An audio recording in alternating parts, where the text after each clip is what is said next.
Welcome back to the Metal Exchange. Justin and Chris here with you for another one. Finally, after 80 episodes, getting to Epica. I am shocked that it took this long, but alas, here we are. But before we get to Epica, Chris, how are you, bud? Well, I'm doing well. I enjoyed our chat with Stefan from Falconer. I thought that was a nice get for us, and again, thanks to Justin Westmoreland for setting that up. And I'm looking forward to finally getting to talk about Epica. And it's kind of funny. I've had such a hard time trying to decide which album by them we would do, and it just kind of fell into my lap by you not recognizing this album on your top 50 list. So I think part of the reason I didn't choose them earlier, because I love this band, but choosing one album is kind of tough. And it's not that it's not that there aren't some that I like better than others. They don't really have a magnum opus or a masterpiece, if you will. I think that they can all be considered great in their own way, even this one, which is good. But we'll get there in a little bit. A couple of new things that I think are just kind of worth mentioning, and one album that you refreshed my recollection of from almost a decade ago that I completely forgot about. We'll get there in a second. But Brazilian folk metal band Tuatha de Danann released their new album of Trovas and Spells. It's kind of a compilation disc that I thought was worth mentioning. I kind of didn't hear this when it came out, but it's just like it's got some live tracks. It's got some basically just a bunch of B-sides and other tracks from this band. If you've never heard this band, I recommend checking it out. It is definitely heavy on the folk and Celtic influences, but they're a really interesting band. It came out, I think, in December of last year, but interesting stuff, and if you've never heard them, definitely something different. And then we kind of swapped albums, you and I, this week. I sent you the new album by Eternal Ascent called Reclamation, and I'll let you take it away from there. Oh my God, I loved it. It's where did this come from? If you didn't tell me that they were from New York, I would have assumed that they were from Europe. It's this just.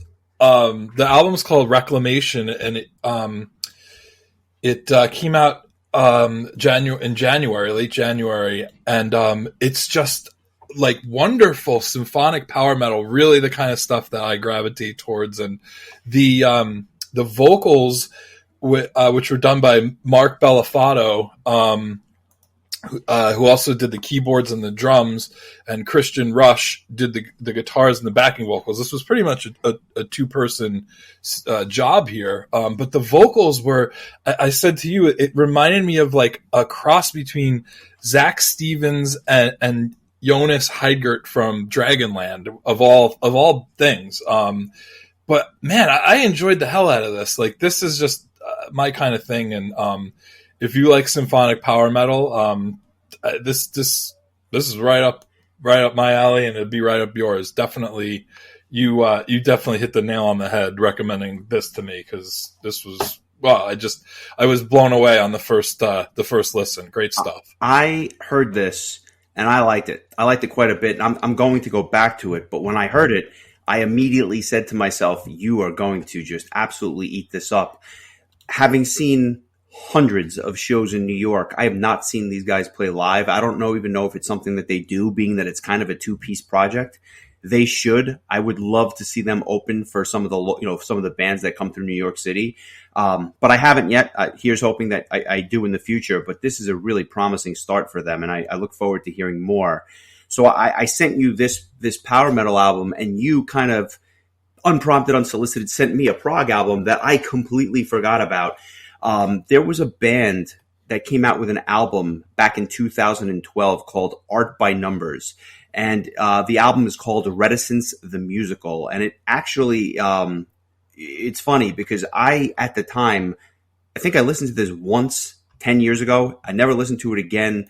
I'm not saying it didn't click, but I guess I didn't remember it. I'll leave it at that. And going back to it, This was a real pleasant surprise. I didn't get a chance to listen to the entire thing, but I'm going to. I have it like kind of loaded on my phone for my commute to work tomorrow. But really good stuff. Kind of a forgotten gem that's like an underground thing, because I don't ever remember hearing anyone speak about this album. Yeah, the props to, well, not to rhyme, but props to Knops.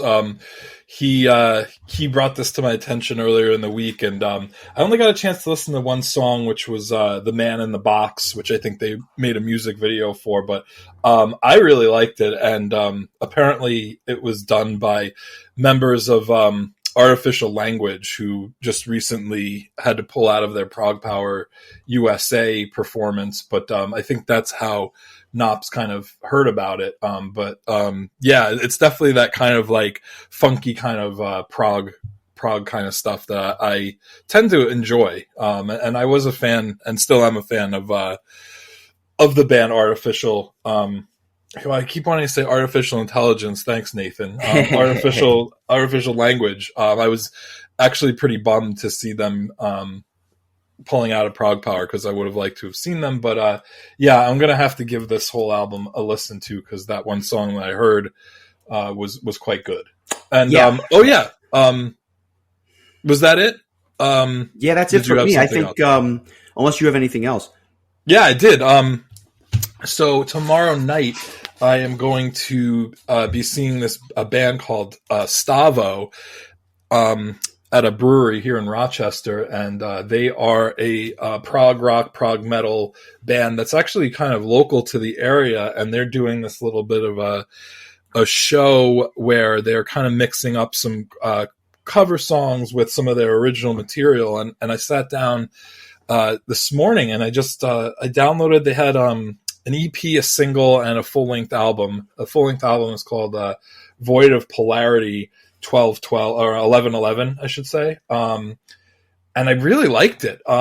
They have a lovely female vocalist, which it's interesting because you don't hear this kind of Dream Theater style prog with a female vocalist very often. So I thought that was a nice change, but it got me excited to see them. And I'll definitely be reporting on the next episode about how everything went, but I'm looking forward to.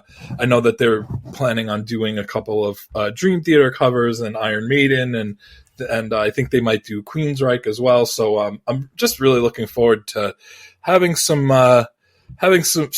micro brews and watching a local band play some good old fashioned prog rock and prog metal, and it should make for a good Friday night. So yeah, check out Stavo, and yeah, maybe we'll have one of them on the podcast at some point. Who knows? Nice. Looking forward to it. I'm curious to hear what they play. I remember one time going to see a Dream Theater cover band back in Brooklyn. I'm going back like over 15 years, and it was funny because they were a good band, and they gave it their best shot, but you could definitely, I mean, it wasn't as clean as Dream Theater, of course, but who is, right? So, but nonetheless, very fun to hear that stuff. And, if you take it for what it is, I think you're going to have a great time, especially. Yeah, you really got to have your work cut out for you to cover Dream Theater, especially some of those keyboard parts, and some of the drumming, especially. Yeah. So I think I saw they posted a video of they were signing set lists, I guess, that they were planning on giving away, and I caught a couple of tracks. It looks like they're going to be doing 6 o'clock and Under Glass Moon, and I think I saw Pull Me Under there as well. So that'll be cool. I mean, I hate to like harp on it, but getting to see Dream Theater songs with somebody else singing them is always nice. So. I believe I'm going to see them on March 4th down here. So the Dream Theater, not Stavo. So I'll report back. I'm going to pay $10 to see probably a much better singer. I'm going to pay 15 times that to see Dream Theater down here. So you can do the math. Epica's Omega. Now let me say something at the outset. This album came out last year. It was on your top 50 list. I think it was pretty high up there. It was number 2. It was number 2. That's pretty high. I'm happy that you picked it. I wouldn't have been the album that I picked by them, but to my discredit, I never picked an album by them. So this is my fault, and I listened to it a bunch this week. When they came out with this album, and it was released February 26th of last year, I, as always, when I hear a new Epica album, I have very high expectations. And every album meets those expectations. The problem for me last year was that when I heard this album, and I listened to it a few times, is that it didn't exceed my already exceptionally high expectations. And so I felt like it got lost in the shuffle. And I want to be clear about something. My top 50 lists are not the best 50 albums of 2021. If I was doing a best album of 2021, this would have been on the list, and it would have been very high up there. But it wasn't my favorite albums of 2021, or at least that's what I was trying to convey, the albums that I enjoyed the most last year. And the reason this album last year missed the mark was because, in my opinion, it didn't stand out compared to the other albums. And it felt like if I never heard this album, I'd be very happy with the other albums in their fantastic and deep discography. I mean, this was their eighth full length album. I have the other 7. They're all amazing. And this is just as good, but no better than the rest, in my opinion. And that is the reason why it didn't make the list. And if I sound defensive, it's probably because I am. But no, all kidding aside, I really enjoyed I enjoy the album, and I'm looking forward to talking about it, because there are elements of this thing that are fantastic. There are some other elements that fall a bit short for me. But all in all, this is a very good album by maybe the most consistent band out there, next to Amorphous.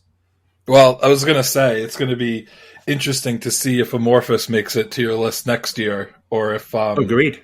For that same reason. And it's funny because as we're recording this, it comes out tomorrow. So I plan on listening to it tomorrow, just because I'm extremely curious for the same reason, really. It's 2 February releases in a row, which will place somewhere, but we'll see if it resonates, because the last bunch of Amorphous albums have, but I have high hopes. So we'll see what happens. But let's get to it. As I mentioned, Omega came out February 26th of last year.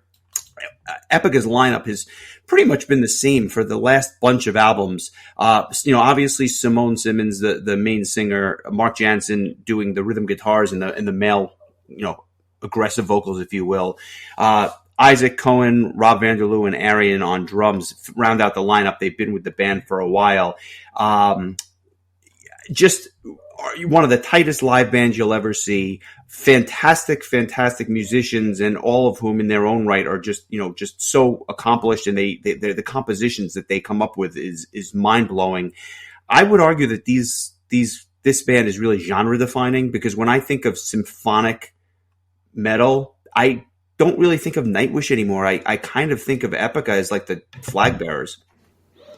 Yeah, I mean, it's hard to argue with that. I kind of, it's interesting to me, because even though they're kind of lumped in the same genre, I think that they're, especially lately, have really diverged in their sound.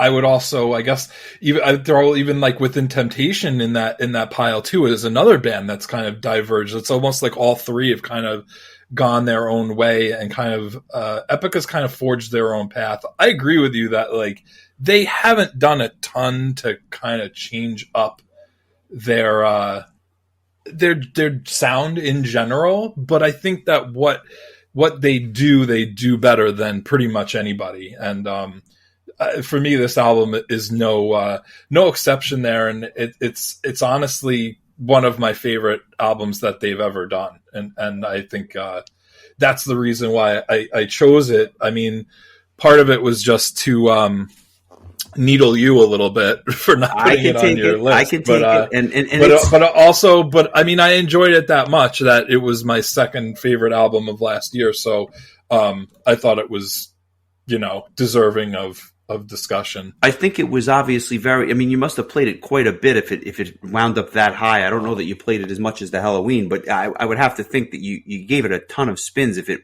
ranked that high. Yeah, I listened to it probably 5 or 6 times. I listened to it a couple more times this week, and there were certain songs on this album that I listened to a lot. Certain songs I listened to 11, 12, 14, 16, 18 I'm times. really curious to see if the songs that popped for me are the same ones that kind of popped for you. Just because there are no bad Epica songs. The worst song on this album is a good song, but I think that there are some great songs on here, and I think that those are definitely worth mentioning. I'm curious to see if we have any overlap there. So let's get into it. The album, kind of kicks off with a standard Epica intro track, right? It's called Alpha Antiludium, and it's a Mark Jansen composition. And really, it's I don't want to say standard Epica fare, but this is kind of who Epica is when they start off their albums, with a real heavy orchestral piece that. This particular one had a lot of woodwind instruments, and it actually gave me a strong Nightwish vibe more than anything else. Oh, I thought you were going to say it gave you woodwind, but that too. Yeah, I could definitely see that. I mean, it's I wouldn't even call it a typical Epica intro. It's pretty much your typical symphonic power metal intro. Like Fair. Yeah, it's very whimsical sounding. Yeah, like a classically based song that kind of lulls you into a false sense of security, so that when the first full-length track comes on, it kind of just like shocks you out of that and really just gets that blood flowing and I think it does the job perfectly, as it always does. Just gets you gives you this kind of little like build up in the Nightwish comparison. It reminds me of whatever that track was that was before Storytime on the Imaginarium album, where it was just kind of like, get you nice little peaceful kind of classical style number, and then bam, Abyss of Time, Countdown to Singularity comes on, and this song is just your typical Epica rocker, like just fast paced. Just fantastic, clean vocals from Simone. The back and forth Beauty and the Beast grunts with Mark. I mean, this is pretty much what I think people want from their Epica albums, and Epica always tends to deliver. So yeah, a couple of things stood out about this. Number one, certainly a very catchy song, albeit a little bit straightforward, I think. But a lot of the Epica like opening tracks, I don't mean the intro tracks, but like the first track, that's often what they do, and it's often the first single that is released. And this album was no different. This was like the first single that was released on the album. And if nobody had ever heard of Epica, this would be a perfect song to play for them, because I think it encapsulates the band in like a 5-minute nutshell. And you never skip Epica songs, but this one is like, this is just your typical Epica intro track. But, and this is the key but for me, I felt like I had heard this song before. And now I'm not saying I heard the exact song before, but like their compositions, especially their opening tracks, this was very, very like reminiscent of other stuff. And I actually went back and I listened to a bunch of the older Epica stuff, and I couldn't quite pick my finger on which track it was, even though like I said, I did try. But something about this song was a little bit of a miss, because it's like I've heard this type of intro 1,000 times before, and it's good. But this particular track, I don't think resonated as much as others on the album, because it was very, I don't want to say derivative, but I'd heard it before, in my opinion. Like I know what the opening track is going to be before I even hear it. Yeah, I mean, the opening track on like every Epica album is just this style of a fast-paced, like just really catchy kind of song. It goes all the way back to their debut album, The Phantom Agony, when they opened up the album again with a short intro piece, Facade of Reality, and then they go right into Sensorium, which is one of the all-time great Epica songs. And then you scroll through the albums, and Dance of Fate and The Obsessive Devotion and Resigned to Surrender. Like, these are some Monopoly on Truth from the Requiem for the Indifferent album. Like, these are some really great tunes. I would put this in the same category as any of those other songs. I think it's just as good. I think the reason I had played it so many times was because it was released in 2020 as a single.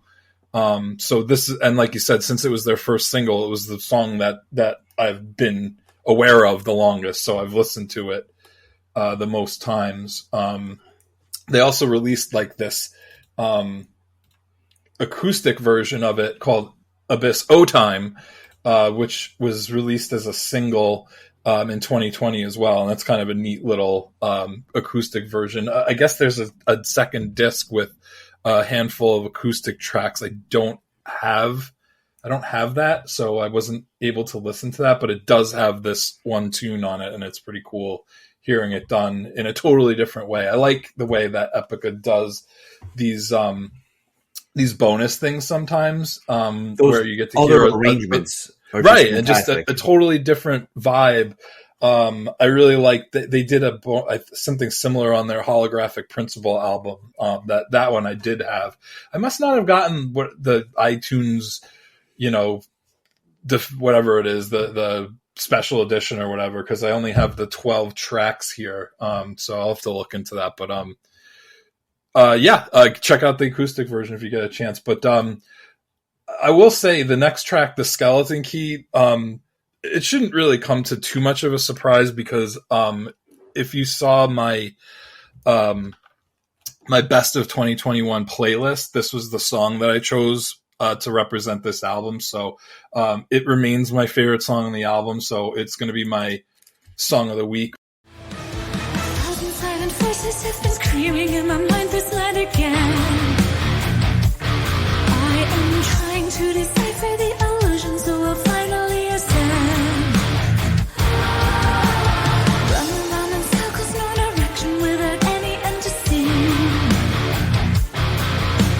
Imagine there's a world with all the answers. Are they hiding within me? Can we find the lightning that shines inside our minds? Can we fight the dark side we've all been trying to hide? The many sleepless nights, the panic that rewinds, waiting for the sunrise as paradise arrives.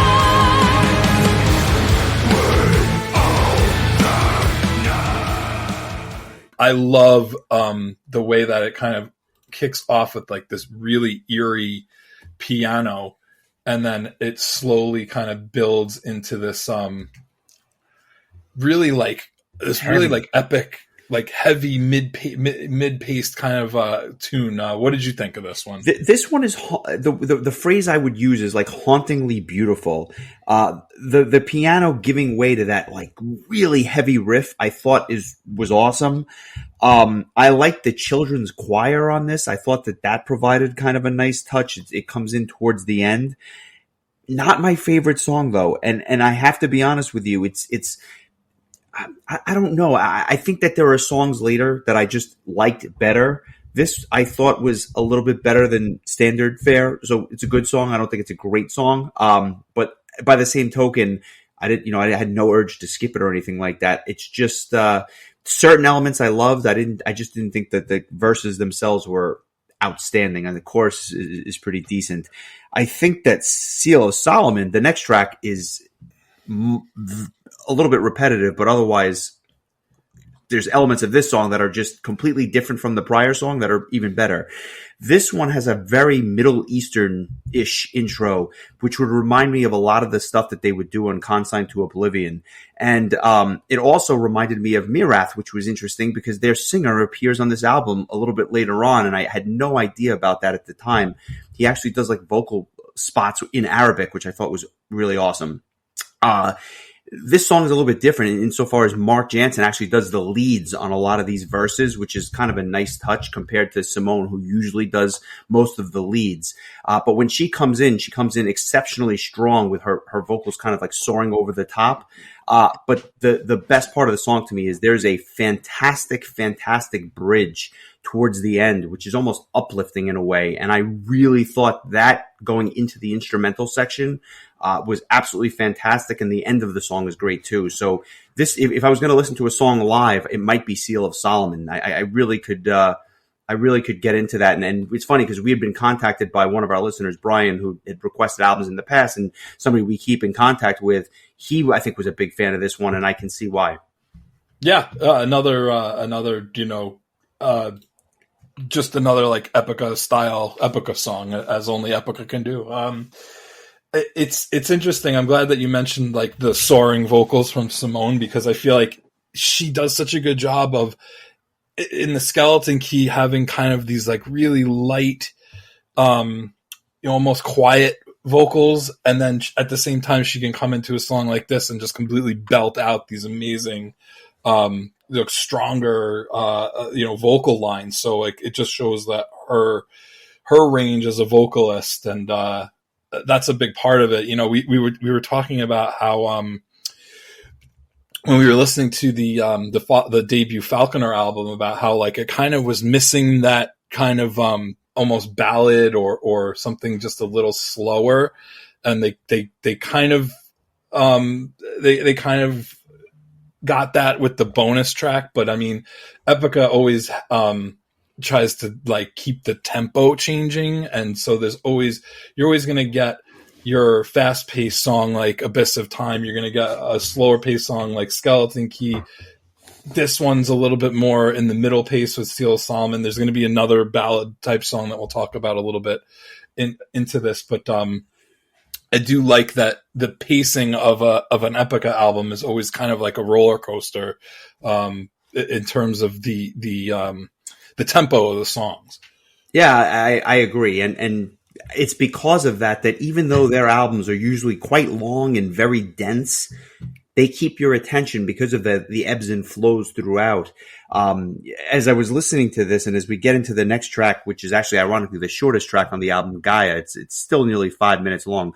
I couldn't help but think to myself how dense these albums are and how many listens it takes for you to really appreciate what's going on. So listening to it kind of on repeat this week helped, because I remembered it from last year. It wasn't that long ago, but like, I don't know that I was paying as close attention as I did this time around. So, it's funny. I'll be honest with you. Like, there's been Epica albums in the past that I completely felt the same way you felt about this album, where I enjoyed listening to it, but like, it didn't sound like something that I was going to be like really memorable to me a couple of months later. For whatever reason, I got a completely different vibe from this one, but I mean, I have had that happen in the past, so I will definitely throw you a bone on that one. But I agree with the density part. Like, it also has a lot to do with just the amount of personnel that's involved. When you're dealing with an entire philharmonic orchestra and a choir and a children's choir, it's not just these 6 members of the band. There's just a lot of musicians in here. Yeah, and despite that, this particular album is mixed exceptionally well. I thought the mix was fantastic, and I kind of went back. That's never an issue for this band. It's all their not, albums but I got to be honest. Going back to a lot of the other stuff, it's still a good mix. But this one I thought was just exceptionally well done, even compared to some of the albums from a couple of years ago. I go back to like the Quantum Enigma or Requiem for the Indifferent. This sounded much better than those. And I thought at the time those albums sounded great, but this one, I think they just nailed it out of the park, which is fascinating because of all those elements that you mentioned with the children's choir and the orchestra and the backing vocalists, which we'll get to in a second, because one of them really jumped for me in one of these tracks, which we'll get there. But Gaia, the next track, is another one that had another consign feel to me. I felt like I had heard this before. This reminded me of The Last Crusade, but just with more orchestration and a little bit of a different pace to it. Not bad, but not my favorite track. I think the instrumental section is great, and it's one of my favorite guitar solos on the album. But I think the second half of this song is really where it shines, right? You got the heavy growls. It's definitely heavier than the first half. A very short but awesome bridge towards the end. Not a bad track, just a little bit unremarkable compared to some of the other songs. Yeah, I mean, I definitely like the previous 3 songs better than this one, but I mean, I think it serves its purpose as just the next track in the proceedings. And yeah, I don't really have too much more to add. I think it's a good song. But I liked the three songs before it a bit better. And what about Code of Life, the next track? I'm listening to it just so I can remember it. Yeah. Okay. So this is a track that I definitely was listening to and was thinking Mirath and Yes.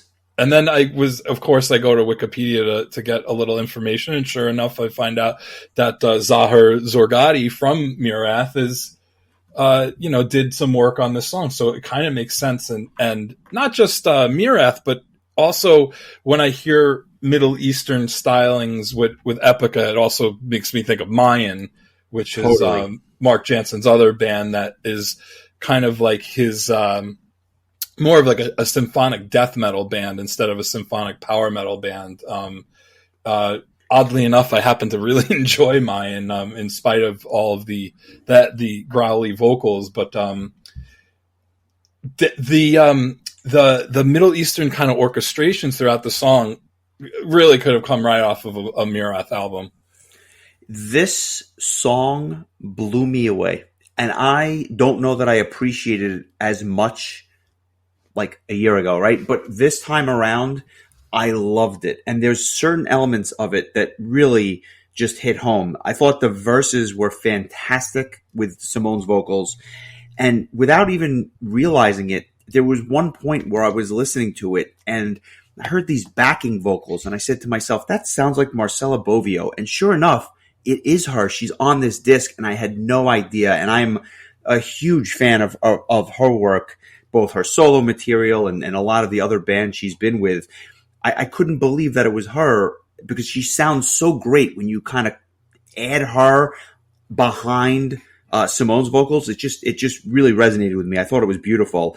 And then there's the one part towards the end where Mark starts singing and the song really speeds up and gets super heavy. It has this like slow build quality, which I think is fantastic. This is a fantastic addition to the Epica catalog, and quite frankly, could easily be my song of the week. I'm going to go with a different one, but if I was going to go with a second one, this would unquestionably be it.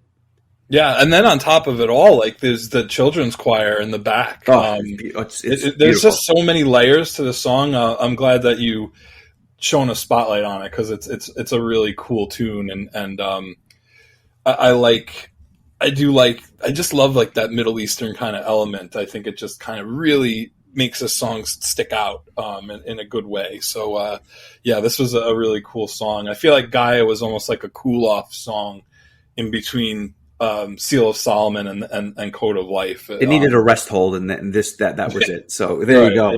Yeah. Next track is called Freedom, the Wolves Are Within, and this is another kind of like standard Epica track. Very orchestration heavy at the beginning. The way I would describe this, and I don't mean this insulting, but it's a little bit of like Epica paint by numbers. Like you kind of know what this track is as you're listening to it, and it's nothing outside the box, so to speak. Decent chorus and a pretty cool riff, which kind of permeates the verses, which is awesome. But the orchestration is what makes the track for me. And if it wasn't for the orchestration, I would probably be very lukewarm on the track. But it adds a nice element here, and I think it's fine. This is Epica paint by numbers, like I said. Nothing extraordinary for me. You may have a very different opinion. No, actually, I kind of agree with you. The beginning of the song, kind of with that like quiet chorus kind of thing that they do, that's definitely something that's something of a trope for the band to open up a track. And I actually I think it's a pretty good song. I don't think it's as good as the previous song Code of Life, but I enjoyed it. It's good stuff. All right, I can appreciate that. We get to the next track, and this one is no pun intended. This is the epic track on the album. This is the only one that clocks in at well over 10 minutes. It's 13 and a half minutes long, or just under. It's called Kingdom of Heaven Part 3, and it's kind of a 6-piece or a 6-part, I don't know, symphony, if you will, written by Mark Jansen and the rest of the band, the lyrics by Mark Jansen. This to me was my song of the week. Find the finest diamond. Look inside, you are divine. This bright light does shine inside the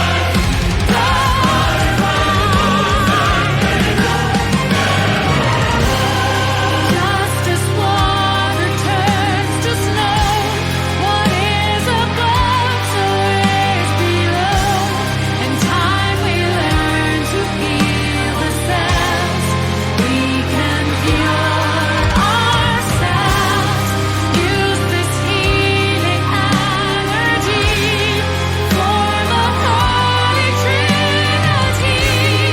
This is the knowledge that we have been searching for.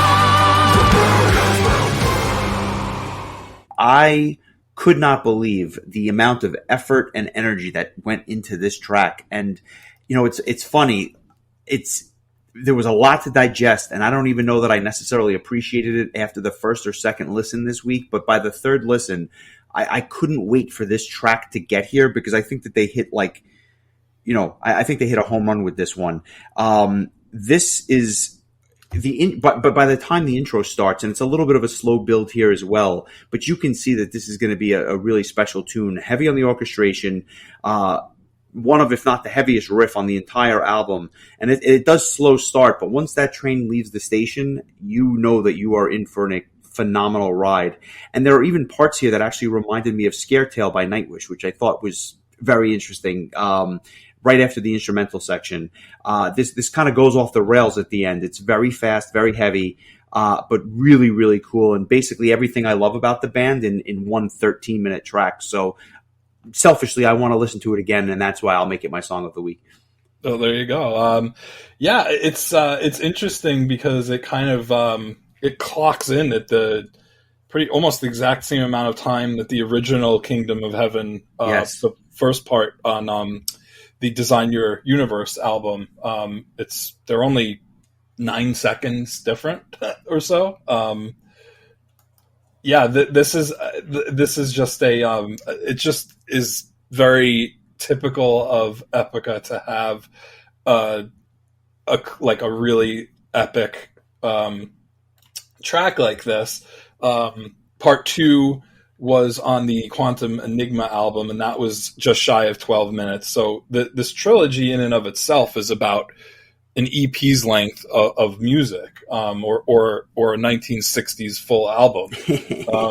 I kind of want to listen to all 3 songs one after the other as kind of like a suite and just hear them all together. Yeah, I think that'd be awesome. Yeah, this is supposed to be the last part of the Kingdom of Heaven series. So part 3 is the final one, the antediluvian universe. I have little doubt they'll probably play all 3 back to back at some point, and that'll be awesome because they're all on good. During the Omega Alive show, they played 1 followed by 3. I don't know why they skipped 2, maybe because they wanted to play other songs. But I would definitely be kind of curious to hear them all. But yeah, this is a super epic song, and it's kind of become a trope for us to say, like, oh, it was long, but it didn't feel that long. And well, I'm just gonna say it again. It was long, but it doesn't feel long. It's not at all. It's always moving. It's always something interesting happening, and it never drags.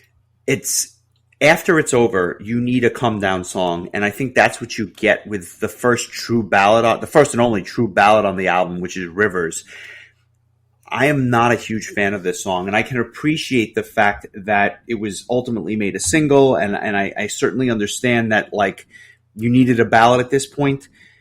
The problem I have with it is not the song. It's just that, like, it falls a little bit flat when you compare it to some of the other songs that they've done, like Solitary Ground, Tides of Time, Living a Lie, Once Upon a Nightmare, and going back to the debut album, Faint, which I just absolutely love that track. The vocals on this are beautiful, and I don't want to take anything away from Simone's vocals. They are fantastic on this track. It's just that they've done so many great ballads this was not one of their best, in my opinion. I like it a lot. I think it goes right with all the other ones.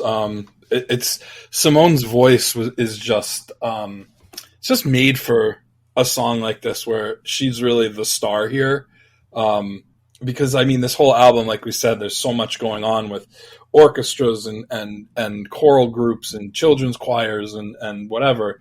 And this one, it's really just kind of a piano and Simone, and you really get to hear her shine. And yeah, I mean, it's not like the most memorable ballad in the world, but I think that it's a good follow up. Like, you have this 13-minute, plus epic song that you kind of need a bit of a come down from, I think, where you can just kind of, and again, this is, what I said earlier about pacing. This is just kind of a perfect follow up to that kind of track. Because if you're not going to make that a 13-minute song your last song, then you don't want to follow it up with another Abyss of Time kind of style song where you're just kind of like exhausting the listener with like heavy and fast music. So I think that in this sense, this song fits really well here. I think it's just a really beautifully done song. I really like the chorus a lot. I think the chorus is kind of where the song shines the most, but yeah, I like this one. It might not live up to maybe some of the other like mellower songs that you mentioned, but I don't think that it falls super short of any of them. I agree with you. It's well placed and needed. And then they do the exact opposite, which is something they are known to do, and that's synergize Manic Manifest, which, by the way, the other song that I think that I kind of like overlooked the first time. This song is nearly 7 minutes, and it is phenomenal. You had mentioned Mayan earlier. This was the song where I heard Mayan, just of how heavy it was, and there are parts where they really kind of liberally use that double bass drum, which I thought was fantastic.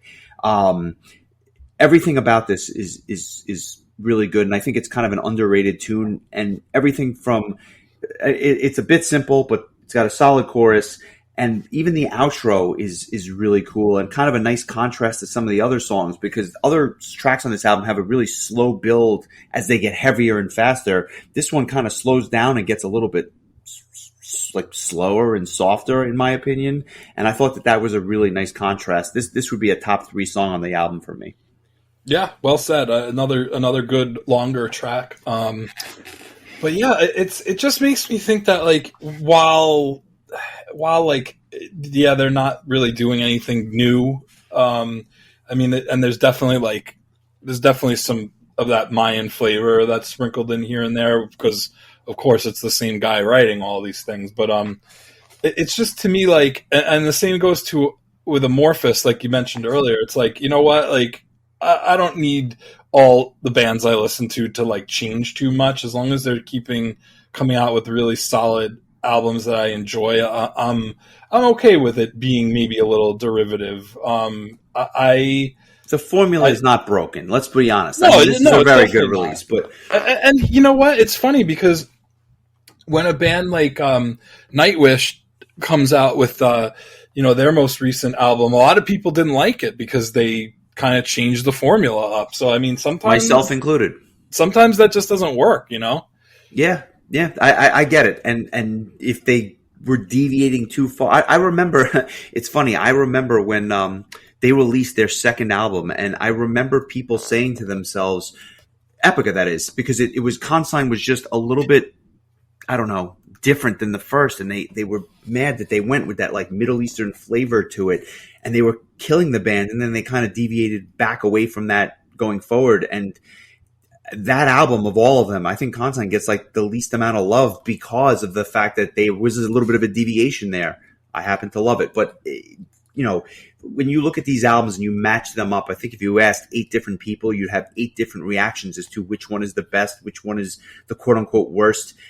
That's just a testament to the strength of the band, because they are phenomenal. And I got to be honest, and I'll just say this here. I was going to say it at the end, but I think it's worth saying here. This is a band that I don't listen to all that much, because I feel like it's almost a chore. It's just there's so much there. But every single time I listen to this band, I realize how fantastic they are, and really why they are the leaders in the genre as far as I'm concerned. Yeah, I mean, I feel like at this point, and I know I've said this to you before, that like they're kind of their own genre, because I just think that like nobody else does the Epica style as good as Epica does, and I don't think that Within Temptation's sound is anywhere near this nowadays. No, not even close. And Nightwish is also very. I feel like Nightwish has definitely gone more the folk route. Whereas Epica kind of is still really heavily, like classically heavily influenced, as well as an album like this that has a lot of Middle Eastern vibes to it. I don't know. There's so many bands that I think try to be like Epica, and it's like, you know, we appreciate the effort, but there's only no. I think that's well said. There is only one, and there's a reason why they're at the top of the heap, if you will. Just kind of finishing up the album for a second. The second to last track is called Twilight Reverie, the Hypnagogic State. This is kind of standard Epic affair for me. It's really nothing too extraordinary about this track. Touch slower in pace. Not a ballad by any means, but a touch slower. The chorus is much heavier than the verses. And again, it's one of those like dichotomy things that they have going on. The spoken word part ruins it for me a little bit. I think it's a kind of cheesy, but this track is fine. It has a place on the album, but I think it's good where it is kind of towards the end. Yeah, the spoken word part is actually done by Vicky Sirakis from The Agonist. She was she was the follow up to Elisa White Gluz, who we mentioned I think last week or the week before when we were talking about Arch Enemy. She's another one of those vocalists who does such a great job of alternating between clean and growls, which you don't see a lot with female vocalists. Obviously Seven Spires comes to mind, Adrian Cohen. But I mean, it was kind of interesting. It's always funny to me when you bring somebody on like that with that kind of name value, and then they just do like a spoken word thing. It almost reminds me of when Avantasia like was promoting their first album, and they're like, Timo Tolkki is going to be on. I'm like, oh wow, cool. And then like he's just the voice of the tower. Yeah, that's like, right. That's talk about anticlimactic. I'm looking for Dream like, Space, but yeah, because it's like, and the only time I think I ever heard Timo Tolkki do like a speaking word thing was when he was like the voice of Nostradamus in the Vision song. So like basically what that came down to is that the voice of the tower and the voice of Nostradamus sounded like the same person. I'm glad that was your takeaway. Yeah, so I mean, it's like it's cool that Vicky was a part of this, but it would have been nice to hear her sing. Totally. But last, again, a decent track. I don't think it's anything to write home about. I think the final track, Omega, Sovereign of the Sun Spheres, is a very good closing track. Kind of similar to a lot of other Epica closing tracks, just like it, kind of this over the top, put a bow on it type of thing. I don't really have much to say about this other than I thought the guitar work was fantastic. The band just kind of shows you how tight they are on this track, and you can see it's just a well-oiled machine. And, I wouldn't be surprised if, on the next tour they kind of close the set, not the encore, but kind of close the set with that track, because it's just a really tight closing track for a good album. I think that's kind of the best way to say it. Yeah, they actually did finish the Omega Alive show with this song. Oh, there you go. I have to say, the beginning of the song, the orchestrations, I swear to God, it reminded me so much of like a soundtrack to the Avengers or one of the Marvel movies. It was just like that really kind of almost epic superhero kind of vibe. Yeah. Before it gets into the metal meat and potatoes. But I like this a lot as the last song. It's another one of the longer tracks. It's the second longest on the album. But I thought it was a good way to end.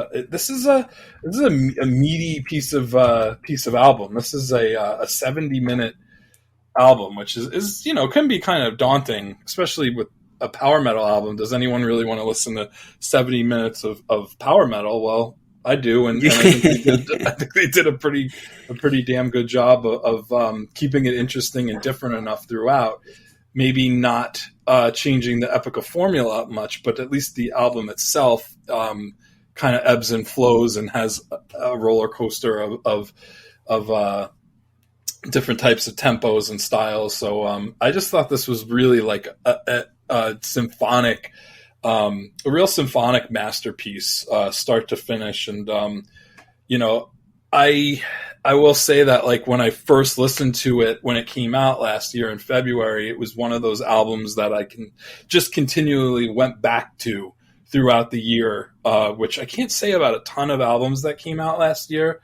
I mean, obviously the Halloween album, which was both of our number ones, but this was one of the ones I went back to and listened to the most. And honestly, if it wasn't for Halloween, this would have been probably my favorite album of last year. I just liked it that much. I appreciate that. I liked it more this time around than I did last year, for sure.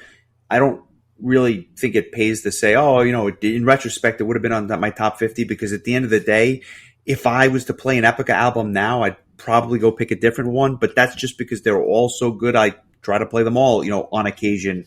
Again, I don't listen to them that much because it's just so dense, and I'm probably an idiot for it because I love their music, but alas, here we are. I'm just going to go ahead and say it. To me, this is like a 7.75. I can't give it an 8.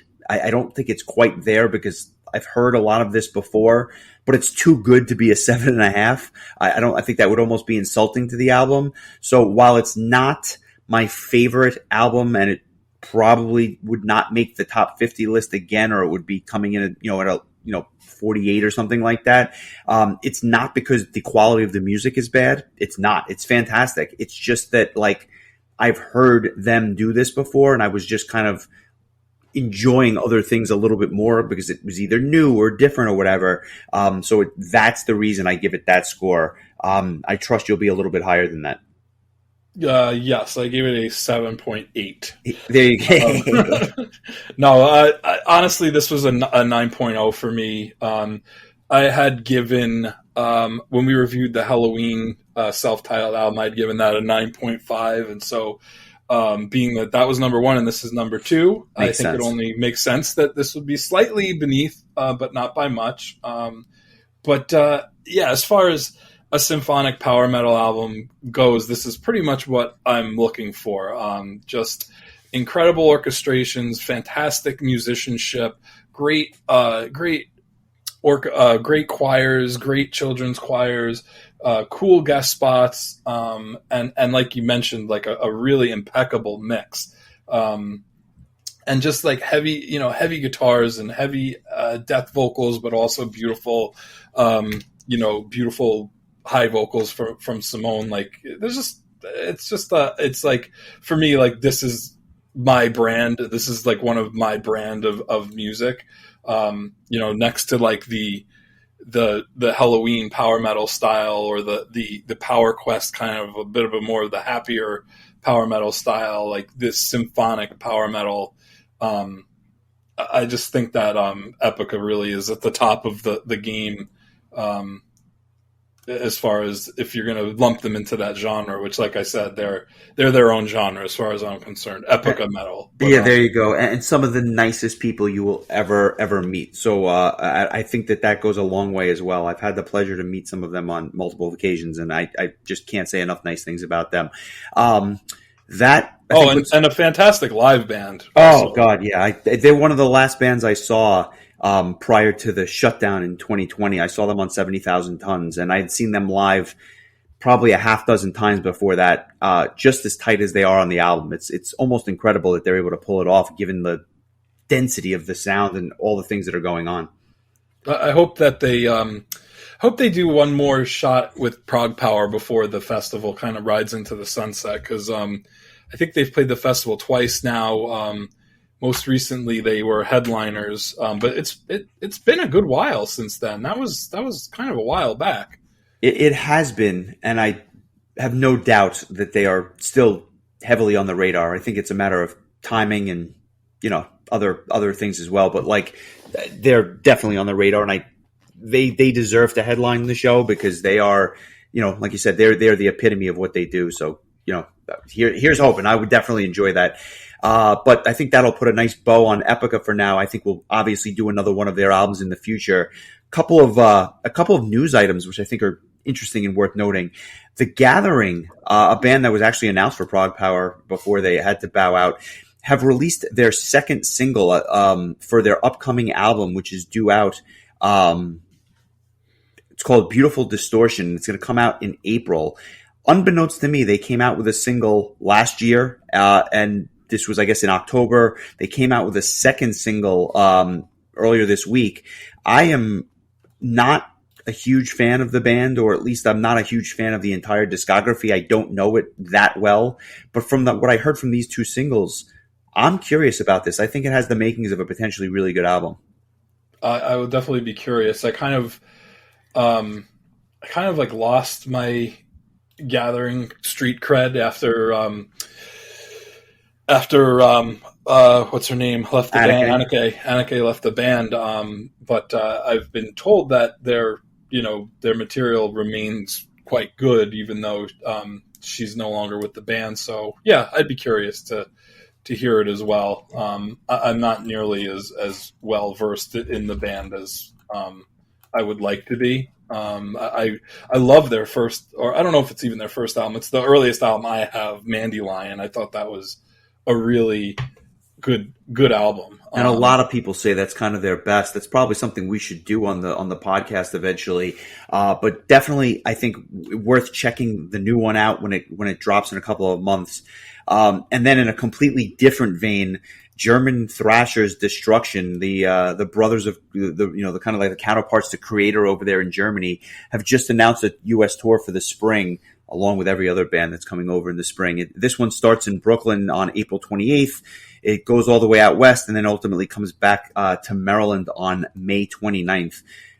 I really enjoyed their last couple of releases. I would have loved to have gone to this show, but unfortunately I have a conflict, so I'm hoping that they come back either later in the year or do a second leg next year. But these guys are very, very tight, and if you like thrash metal, I don't have to tell you how good Destruction is. So that's something to keep on the radar in the spring.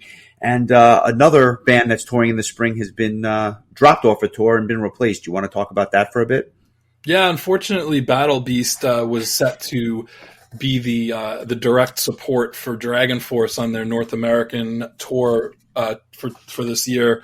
They had to drop out. They were replaced by Firewind, so that they joined Visions of Atlantis and Seven Spires on what is still a very strong bill. I've yet to see Visions of Atlantis live, which is something I'd really like to do. So yeah, it's a strong bill. It's nice when a band like Dragon Force gets like a nice lineup of some name bands instead of kind of having your run of the mill local opener that a lot of the people unfortunately just aren't into, and they're just kind of like tapping their foot waiting for the main event, so to speak. And I think that when you have a lineup like this, you're going to get like people that are going to be excited about seeing Seven Spires and Visions of Atlantis and Firewind, because it's just kind of in that same area of music. So yeah, definitely. And Battle Beast will be back. I have no doubt at all about that. I know they have heavy touring plans in the future, so I think it's just a matter of time there. I was looking at the calendar. Last week we did The Request. This week, obviously, your album. I get to choose one album this month, so I'm going to try to make it count. It's funny. I was looking back at my notes, and there was an artist that I've been wanting to do for the longest time. But much like Epica, it was very difficult for me to choose one particular album from this artist. And originally I was going to go with something from his storied. What was that? Is it Isan? No, that's a very good guess, because this guy has recorded with Isan. So it's very, very, very, very astute guess.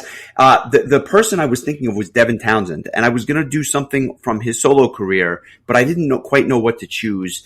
And then I went back and I was looking, and I saw that arguably the best, or at least that most heralded strapping young lad album, City, was recorded and released on February 11th, 1997. So we are just at a 25-year anniversary point for the Strapping Young Lad album, which a lot of people think is maybe his finest work, or certainly his finest work with Strapping.